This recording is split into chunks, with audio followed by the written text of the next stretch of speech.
Abonnez-vous et cliquez aussi sur la petite cloche de notification pour ne rien rater de nos prochaines vidéos.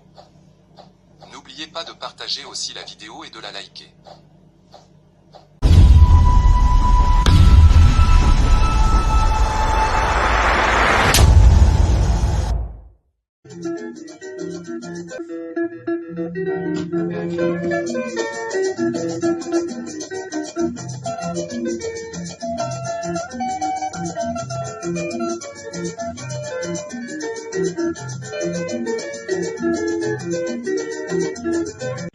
Bonjour, suivez Afro Congo News Sport.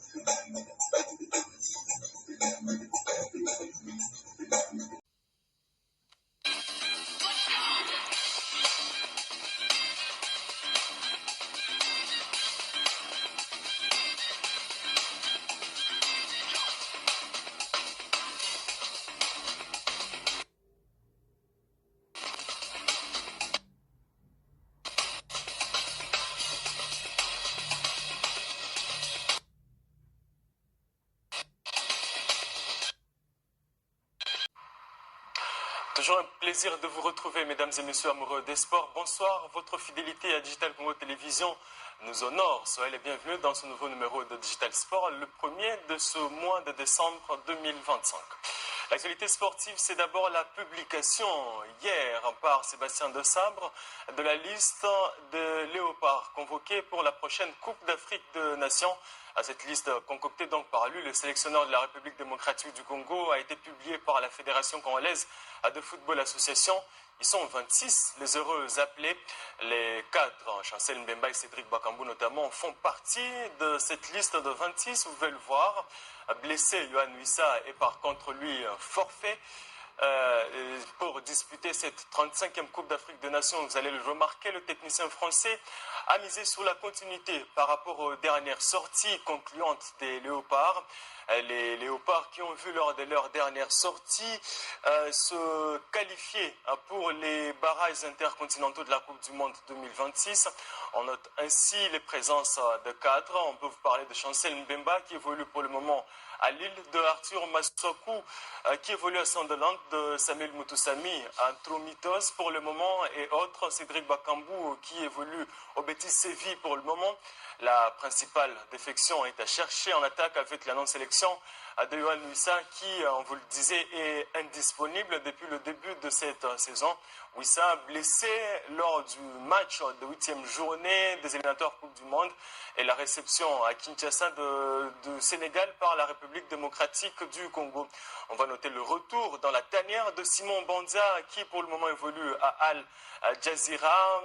Un retour donc en dépit de son absence lors de cette dernière convocation de Sébastien Desabre. Outre Aaron Van Bissaka et Ngalaël Mukaou qui évolue à Lille, Aaron Van Bissaka lui à West Ham. Les recrues binationales récentes, notamment Mario Strokens de Anderlecht et Michel Balikwisha qui évolue au Celtic Glasgow, seront également du voyage. Tout comme le portier Timothy Fayulu, lui qui a été héroïque lors de la fatidique séance de tir au but contre le Nigeria en finale de barrages intercontinentaux de qualification pour le mondial. Pas de trace en revanche de l'ancien international U20 français Warren Bondo qui évolue à Cremonese pour le moment en deuxième division italienne. Diverses sources concordantes il y a peu annoncé qu'il avait fait un choix confirmé et assumé de porter désormais les couleurs de la République démocratique du Congo au détriment des couleurs françaises. 14 joueurs présents lors de la précédente édition en Côte d'Ivoire. Et cette édition qui avait vu la République démocratique du Congo finir au pied du podium, c'est-à-dire à la 4e place, sont convoqués de nouveau pour cette nouvelle Coupe d'Afrique des Nations. Pour rappel, la RDC évoluera au Maroc dans le groupe D contre le Bénin, match prévu le 23 décembre. Ensuite, le Sénégal se retrouvaille donc le 27 décembre, puis le Botswana le 30 décembre. Un match amical de préparation contre l'Angola est prévu le 17 décembre prochain en Espagne, suivant un autre match amical Sinoski annoncé par la fédération le 17 ou le 18 contre la Côte d'Ivoire. La date exacte reste à confirmer. Pendant ce temps, nous apprenions que la Fédération internationale de football association venait de permettre aux différents clubs de garder leurs joueurs jusqu'au 15 décembre avant de les libérer donc pour aller prendre à la prochaine Coupe d'Afrique des Nations qui commence le 21. Comme pour dire que le match amical des Léopards prévu le 13 prochain pourrait être touché à part plusieurs absences suite à la non-libération de joueurs qui resteront sollicités par leur club. L'actualité sportive, c'est également la Ligue nationale de football, ce championnat national donc avec les hostilités qui se poursuivaient hier et à Lubumbashi notamment. Le tout-puissant Mazembe recevait dans son antre de Kamalondo le FC Tanganyika, victoire du TP Mazembe par 2-0, un match dominé par le tout-puissant Mazembe et Faverdi Bongeli notamment parmi le buteur de Corbeau devant ce public venu accompagner le tout-puissant Mazembe. Le coup d'envoi de ce match était donné à 15h heure locale. Bien avant cette victoire plutôt facile du tout-puissant Mazembe, victoire que vous êtes en train de revoir en image là avec cette belle construction offensive mais ratée. À part le FC Tanganyika, c'était l'autre match de la journée qui avait vu l'AS Saint-Luc de Kananga être battu par la jeunesse sportive groupe Bazano à 2-1 score final. Non, c'est plutôt Saint-Luc qui a battu la jeunesse sportive groupe Bazano, donc à 2-1. Belle opération en déplacement de l'AS Saint-Luc, équipe de Kananga donc. Toujours à Lubumbashi et au stade Kibasa Maliba cette fois. L'AS Nusoger a eu raison de l'US Panda B52 de Likasi, 2-1 score final. Et on note également la victoire 2-0 de Blessing de Kolwezi devant Sa Majesté Sangabalende, 2-0 à l'arrivée. Dans le groupe B, ça jouait également hier et ce nul à l'arraché de l'AS Rangers devant l'AS Dauphin Noir de Goma un peu partout. Le match disputé au stade des Martyrs ici à Kinshasa. Alors l'AS Dauphin Noir aura été la première équipe à marquer et Rangers aura beaucoup peiné avant de rentrer au score lors de cette belle opposition. L'AS Rangers qui connaît un début moins brillant par rapport à ce qui était enregistré la saison dernière en cette première division du championnat national de la Lina Foot. Et de quoi réjouir donc ou soulager l'entraîneur Chico de l'AS Rangers. Lui qui s'est exprimé en conférence de presse d'après-match. Vous allez le suivre dans nos prochaines éditions, disant notamment que son équipe n'aura pas de mérité, mais qu'elle a fait face à une belle équipe de l'AS Dauphin Noir. Le but de Gomatracien que vous êtes en train de voir comme ça en image. Et bien avant cela, c'était l'opposition entre Céleste et l'OC Renaissance. Et le nul de un but partout entre les deux équipes. Le dimanche, c'était aussi chaud.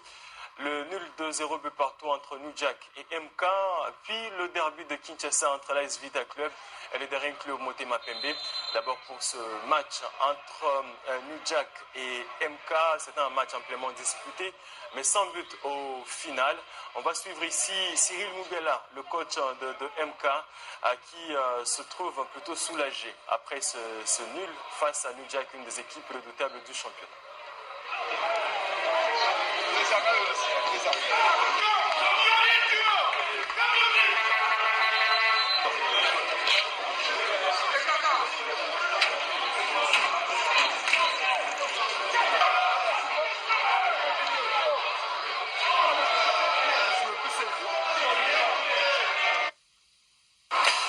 C'est nul donc de 0-0 et c'est Mbella que vous allez retrouver dans notre très prochaine édition. Et puis le derby des Kinshasa, oui, au stade Tata Raphaël le dimanche là, entre l'AS Vita Club et le Daring Club Motema Pembe pour la 196e fois de l'histoire. Le Daring Club Motema Pembe aura été la première équipe à marquer avant l'égalisation en toute fin de partie de l'AS Vita Club. Une égalisation qui a été source de tension et notamment d'envahissement de l'ère de jeu des jets de projectiles, notamment des filets déplacés et bien plus. On va le voir dans un reportage que nous propose Janvier Ndoua. Alors que là, on voit cette faute de main non sifflée par l'arbitre principal de la partie, alors qu'il y a une main plutôt flagrante dans la surface du joueur de l'AS Vita Club.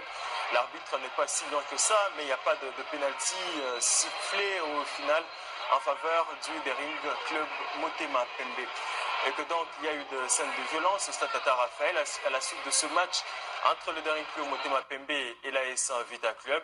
C'est pas la première fois que des scènes de violence arrivent en rapport avec un match de l'INAFoot cette saison. Parce qu'au courant même de la semaine écoulée, il s'est passé un scénario incroyable à Kalemi, chef-lieu de la province de Tanganyika. Là où l'équipe locale du FC Tanganyika recevait l'AS Simba, équipe de Kolwezi. On fait un gros plan sur ces violences dans ce reportage que nous propose Janvier Ndoua.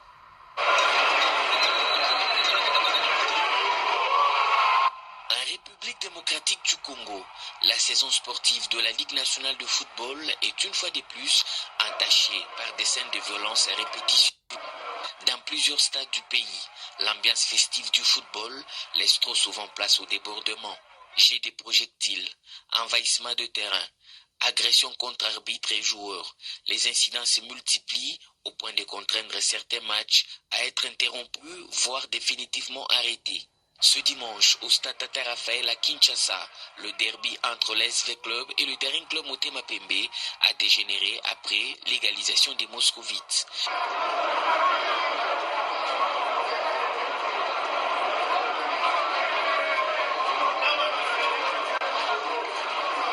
Un nouvel épisode qui vient s'ajouter à une longue série. À Kalemi, au stade Joseph Kabila Kabange, autrefois utilisé pour accueillir le derby louchois, est devenu à son tour un foyer de tension. Le dernier incident remonte à la rencontre entre le FC Tanganyika et la Simba de Kolwezi. Même constat à Kolwezi. Le stade Dominique Djour est désormais considéré comme l'un des environnements les plus hostiles du championnat. Certains supporters n'hésitent plus à parler d'un véritable enfer où même le diable a du mal à s'en sortir. Au cœur de ces violences, une passion excessive, des infrastructures vieillissantes, des dispositifs de sécurité insuffisants et surtout un manque de fermeté dans l'application des sanctions disciplinaires. Face à l'escalade, la FECOFA et la LINAFoot appellent au calme. Les instances promettent des mesures plus strictes afin de protéger joueurs, arbitres, officiels et de préserver l'image du football congolais. Mais en attendant des réformes profondes, le championnat se poursuit dans une atmosphère électrique car si l'amour du football reste intact en RDC, les violences qui l'entourent désormais menacent l'avenir même de la compétition.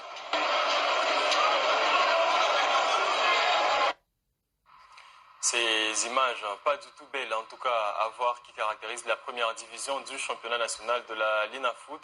Retenez que dans la foulée, le résultat du match entre l'AS Vita Club et le Daring Club Motema Pembe a été suspendu par l'organisateur du championnat, c'est-à-dire la commission de gestion de la LINAFoot. Le classement provisoire reste qu'il est pour le moment dans le groupe B, c'est l'AS Vita Club qui mène la danse avec 17 points au bout de 8 matchs joués. Vita Club est suivi par les Aigles du Congo qui comptent 14 points, puis Étoile du Kivu qui en compte 14 points, qui en compte 14 également, oui. Le groupe A, avec la domination du tout-puissant Mazembe, 20 points au bout de 9 matchs joués, suivi du FC Saint-Éloi Popo, 14 points en 6 matchs. Il y a 14 points également pour l'AS Malolé, 14 également pour l'AS Simba. C'est plutôt amplement disputé dans les deux groupes de cette première division du championnat national de la LINAFoot. L'actualité sportive, également les interclubs de la CAF avec le dimanche qui était mouvementé pour les clubs de la République démocratique du Congo. Il y en a deux qui sont concernés pour le moment.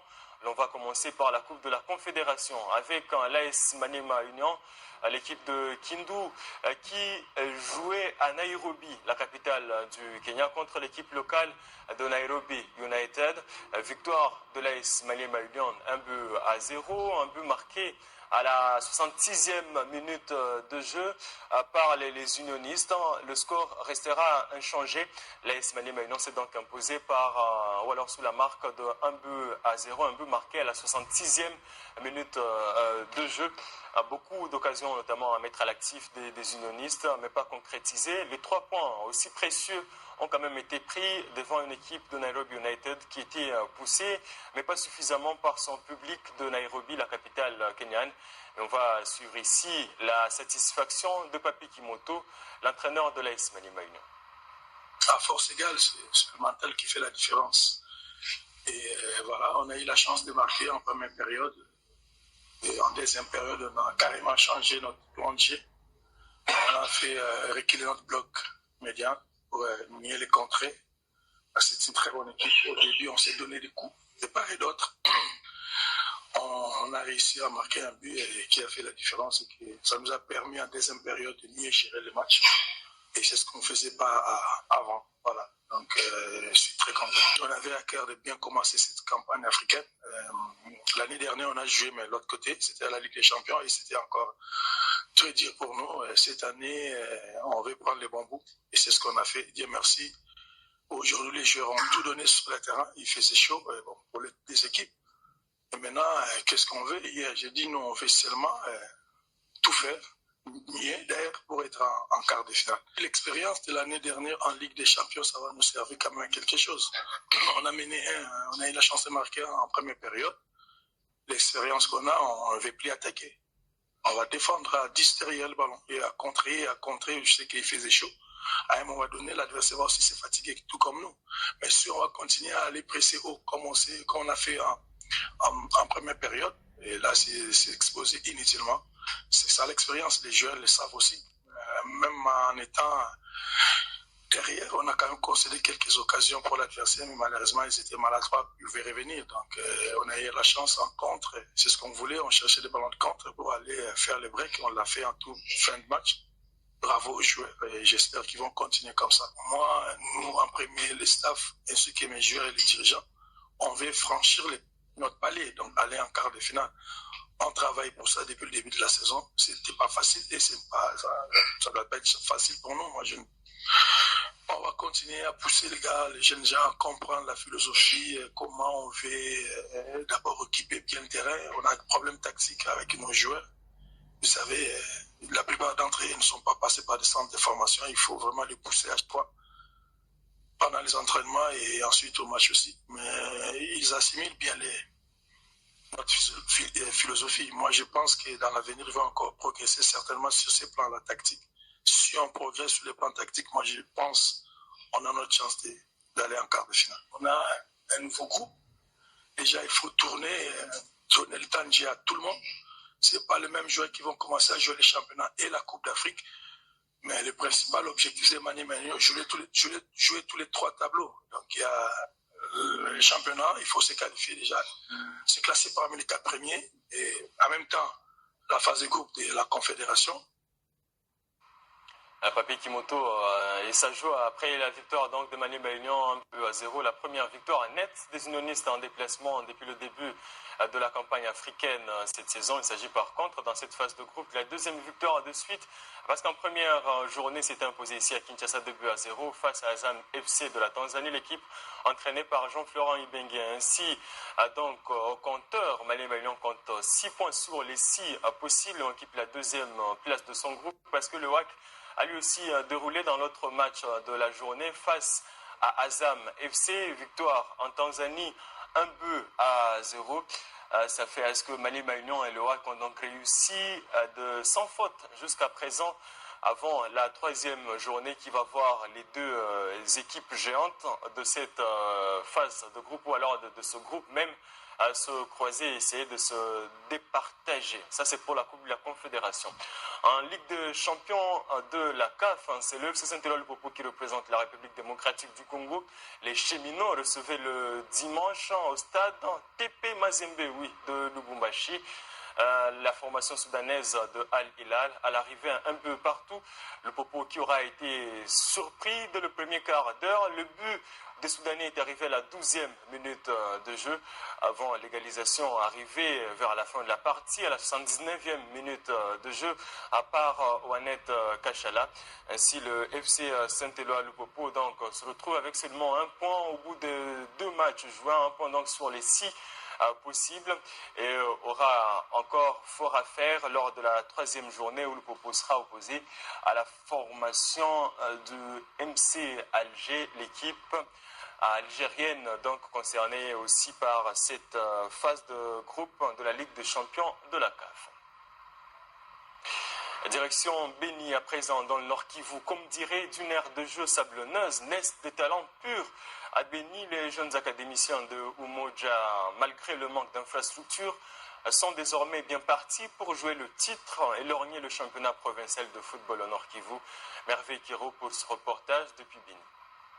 Composée de très jeunes joueurs, l'académie Umoja, basée à Béni dans l'est de la République démocratique du Congo, fait déjà très belle impression en élite locale. Engagée en première division, cette jeune formation compte bien parmi les clubs prétendant les titres du championnat local de l'entente urbaine de football de Béni. À 3 journées de la clôture de la phase allée, l'académie Umoja est 2e au classement provisoire. Gina Agouba, son entraîneur et ancien footballeur, n'est pas lui surpris. Je ne suis pas surpris. C'est le fruit du boulot. En tout cas, les enfants ont très bien travaillé. Nous avons très bien préparé pendant la vacance. Nous sommes contents d'être d'abord provisoirement à la 2e position. Nous sommes fixés un objectif. Donc cette saison, il faut que nous soyons parmi les grands. Ce sont pourtant de très jeunes joueurs qui savent jouer entre études et entraînement face aux habitués ou aux jeunes comme eux. Il ne faut qu'appliquer ce que leur dit le coach. On fait juste des efforts, vu que c'est vraiment pas la première fois qu'on joue avec eux. La saison passée, nous avons joué, nous avons fait de notre mieux. On était 6e au classement et cette année, nous sommes 10 non. Nous devons quand même être dans les top 5, raison pour laquelle nous faisons des efforts et on espère avec 10 ans. Nous faisons des entraînements. Avec notre coach, nous explique comment jouer sans jouer à l'espace et ça nous permet de jouer. Tout est possible ici. Pour jouer les champions de qualification parce que comme il y a les 5 goals qui jouent, ils sont jeunes et ils peuvent le faire même cette année ici. Moi, j'ai 3 ans dans cette équipe. Notre coach, souvent, il nous motive, il nous donne des conseils. Il est quelque chose de motivation devant nous avant le match. Confronté au manque d'infrastructures sportives en ville de Béni, l'académie Umoja est obligée de s'entraîner seulement 3 fois la semaine. C'est un grand problème pour nous. Donc nous jouons 3 fois par semaine. Donc du lundi au mercredi. Donc à partir du jeudi, si nous n'avons pas le match, nous avons vraiment beaucoup de difficultés à faire des entraînements. Fondée par l'architecte Eli Lutega, dans une région de Bénin confrontée aussi aux défis sécuritaires, cette académie Umoja encadre de jeunes joueurs pour orienter leur talent et le faire oublier les armes. À mon jeune âge, moi j'étais toujours animé d'un sentiment de l'encadrement de la jeunesse, puisque moi-même je suis un ancien joueur. Du fait que j'ai toujours aimé encadrer les jeunes gens. Et surtout dans le contexte de notre milieu où nous vivons, zone rouge, si je peux le dire. Alors, nous sensibilisons les jeunes de venir faire le foot ou le sport pour qu'ils ne puissent pas adhérer à des groupes armés. À part le football, Umoja International organise aussi d'autres filières d'apprentissage de métiers aux jeunes victimes de guerre. Mesdames et messieurs, par ici se referme ce journal des sports sur Digital Congo Télévision. Infiniment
Abonnez-vous et cliquez aussi sur la petite cloche de notification pour ne rien rater de nos prochaines vidéos.